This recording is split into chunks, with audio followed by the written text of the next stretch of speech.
雷杰已经开始蓄力了，气势已经压了下来。魏无羡面容镇静，周身已经形成了渡劫场。魏无羡缓缓地往第一道雷劫降下的地方去。这时，忽然身后传来了一道声音：“魏婴！”魏无羡猛然回头，发现蓝忘机抱着兰陵就在他身后。蓝忘机来的时候，魏无羡已经马上就要开了，他已经无法阻止，只是希望不要再出任何的意外。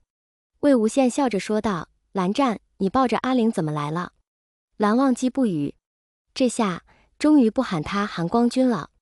魏无羡道：“蓝湛，我没有事，你和小家伙等我一会就好。”千言万语也只是在蓝忘机的口中化成了一道默不作声的叹息。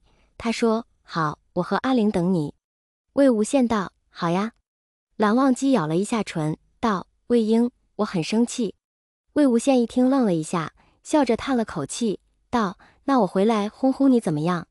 蓝忘机淡淡的了一声，要单看脸色，还真的看不出来蓝湛生气了。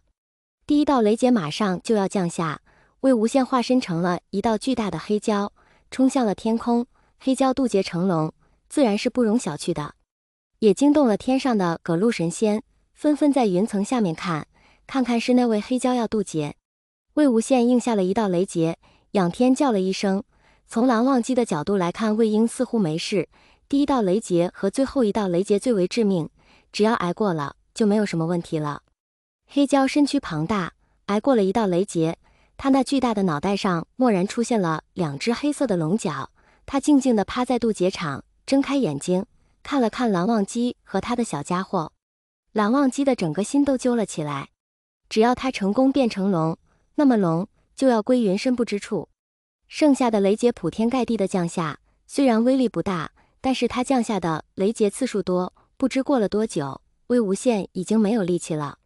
黑色的蛟身已经可以看得出来有伤痕了，但是魏无羡觉得自己还行，最起码他现在是清醒的。可是魏无羡还没渡劫成功，蓝忘机怀里的兰陵却发生了变化，小小的身体浑身变得通红，异常滚烫，烫的兰陵直接哭了出来。蓝忘机心里一惊，看着兰陵的样子一下子就慌了，连忙把兰陵放在地上，道：“阿陵，你怎么了？”兰陵被烧的话的说不出来，浑身都在颤抖，白净的额头上忽然慢慢的长出了两个可爱的白色小龙角。蓝忘机一愣，就在这时，兰陵周身发着蓝光，蓝忘机神色带着紧张，刚想去碰，结果就被弹回来了。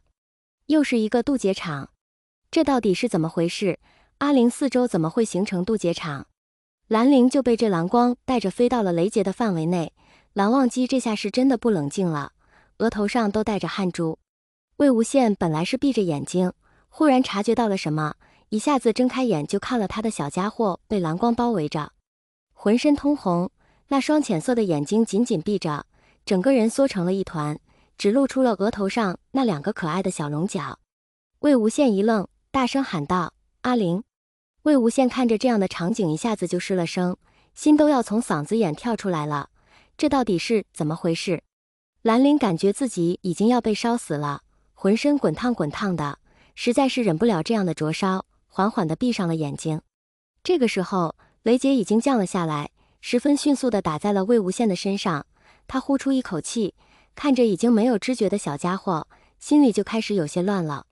雷劫铺天盖地地往魏无羡身上打，黑色的蛟身上已经满是血痕，但是魏无羡心神不宁，雷劫应该是感受到了什么，降下的速度变得慢了些。温情看着兰陵变化，眼睛微微一亮，似乎是反应过来了什么，他大声喊道：“魏无羡，别分神，别分心，你的小家伙没有事，问题不大，你好好的渡劫。”魏无羡听到了，看了一眼温情，眼睛里带着询问，也不知道温情看见没有。温情自然是没有看见的，因为离得太远了。他继续说道：“魏无羡，你好好渡劫，不要分心，不然的话你保不住你的小家伙。”魏无羡一听，瞳孔微微睁大，现在没有什么办法了，他还是选择了相信温情。蓝忘机心都揪起来了，一听温情的话，不由得问了句：“温姑娘，你刚才所说的是何意？”温情解释说道：“也许我没猜错的话，小蓝公子的病情是从母胎里面带出来的。虽然我不知道魏无羡分娩的时候发生了什么，但是我现在可以肯定的是，肯定是和雷杰有关，不然的话，这个小家伙不会和雷杰有一个共鸣。魏无羡开始渡劫的时候，这个小家伙也发生了变化。蓝忘机道：是的。温情说道：如果和雷杰有关系的话，那就说得通了。小蓝公子出生前肯定是受到了雷劫的创伤，只要小蓝公子平安度过雷劫也就没事。蓝忘机道：那魏婴。温情看了一眼正在渡劫的魏无羡，道：我认识魏无羡这么久了，我知道他不会做没有把握的事情。如果不是这小蓝公子忽然的突发情况，他也不会分心。说的通俗易懂一些，就是只要魏无羡成功的度过了雷劫，那小蓝公子就会没事。蓝忘机放在身侧的手紧紧地握成了拳，他现在说实话很紧张。雷劫整整渡了3天3夜，就3天3夜，不管是温情还是蓝忘机没有合眼，仔细地盯着上面的情况，已经快是最后2道雷劫了。兰陵还被那一团蓝光包围着，身边的渡劫场不许任何人靠近，但也是3天过去了，他没有丝毫的反应，这让蓝忘机隐隐约约心里有点担心。魏无羡已经快渡完了，他现在的变化就是在龙和蛟龙2个形体之间互相变换，只要他挨过了最后2道雷劫，那他就会成功的飞升成龙，小家伙也不会出事。魏无羡睁开自己的眼睛，看着自己旁边的小家伙，他轻轻地说道：小家伙，要撑住啊。魏无羡的语音话刚落，倒数第2道雷劫已经劈了下来。魏无羡闷哼了一声，却还是将痛楚压到了喉咙。雷劫似乎也是想赶紧渡完，倒数第2道雷劫刚降下没有多大一会，最后1道雷劫也降了下来。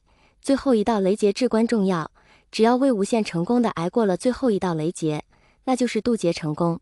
蓝忘机和温情几乎是一直盯着魏无羡，尤其是蓝忘机，他的指尖都在打颤，就这样看着魏无羡，他的嘴唇轻轻地动了一下，说道：魏婴，我在等你。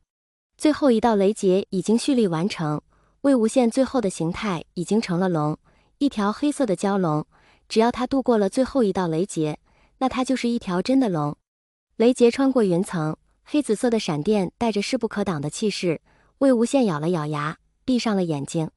蓝忘机在雷劫降下来的那一刻就紧紧地闭上了眼睛，忽然一阵强烈的光闪了一下，蓝忘机猛然睁开眼，一条巨大的黑龙在天上盘旋着，发出阵阵的龙吟，震耳欲聋。蓝忘机一看，心里微微松了口气，神色难得的轻松了些。天雷还没有散去，魏无羡虽然成功渡劫成功，但是兰陵还是没有反应。魏无羡化作人形飞到了蓝忘机的身边，兰陵身边有渡劫场，魏无羡根本过不去。